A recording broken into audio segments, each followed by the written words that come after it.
தந்தை, மகன், தூய ஆவியின் பெயராலே ஆமென்.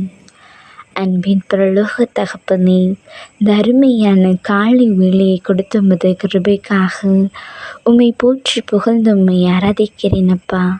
காலை கண் விழித்த நொடி முதல் எங்கள் ஒவ்வொருவரையும் உம்முடைய ஆசீர்வாதத்தால் நிரப்பி எங்களை பாதுகாத்திரப்பா.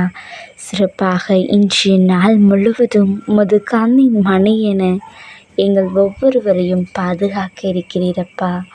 ஆண்டவரின் இல்லத்தில் நான் நெடுநாள் வாழ்ந்திருப்பேன் என்ற இறை வார்த்தைக்கேற்ப ஆமப்பா, உம்முடைய அற்புதத்தாலும் அதிசயத்தாலும் உம்முடைய வியத்தகு செயல்களாலும் நாங்கள் நெடுநாள் வாழ்ந்திருப்போம் அப்பா.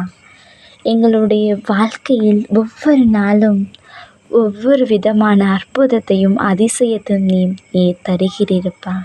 அதற்காக உம்மை போற்றி புகழ்ந்து உம்மை ஆராதிக்கிறேன் அப்பா. அப்பா, நீர் கலிலேயா கடற்கரை ஓரமாக சென்றபோது அங்கிருந்த ஒவ்வொரு மக்களும் ஒவ்வொரு விதமான மக்கள் வேதனையுற்ற ஒவ்வொரு மக்களையும் அழைத்து வந்தார்கள் அப்பா. ஆமப்பா, ஊனமற்றோர்கள், பார்வையற்றோர், உடல் நலமற்றோர் ஒவ்வொருவரையும் உம்மிடம் அழைத்து வந்தார்களப்பா. உம்மை காண அனைவரும் ஓடோடி வந்தார்களப்பா.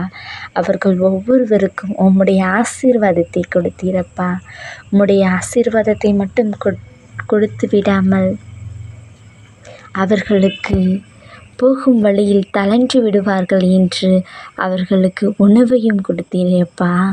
அதே போல நாங்களும் ஒருவர் மற்றவர்கள் மேல் அன்பும் பாசமும் மரியாதையும் அவர்களுக்கு எந்த நேரத்தில் என்ன தர வேண்டும் என்ற உணர்வு பூர்வமான அன்பையும் நாங்கள் கொடுத்து வாழ நீர் எமக்கு உம்முடைய பண்பை தாரும் அப்பா.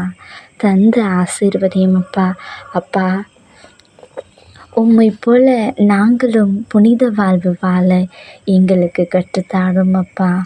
அப்பா, நாங்களும் உம்மை பின்பற்றி உம்மை போல இறைவனுக்கு உகந்த மகளாக வாழ எங்களை நீர் ஆசீர்வதித்து வழி நடத்தும்படியாகவும், சிறப்பாக அன்பு தகப்பனே, எங்கள் ஜெபக்குழுவில் உள்ள ஒவ்வொருவரையும், எங்கள் குடும்பத்தில் உள்ள ஒவ்வொருவரையும் ஆசீர்வதிக்கும்படியாகவும், அன்னை மரியின் பரிந்துரையும் அனைத்து புனிதர்கள் மறைசாட்சிகளின் பரிந்துரையோடு வேண்டிக் கொள்கிறேன். என் ஜீவனுள்ள நல்ல பிதாவே, ஆமென்.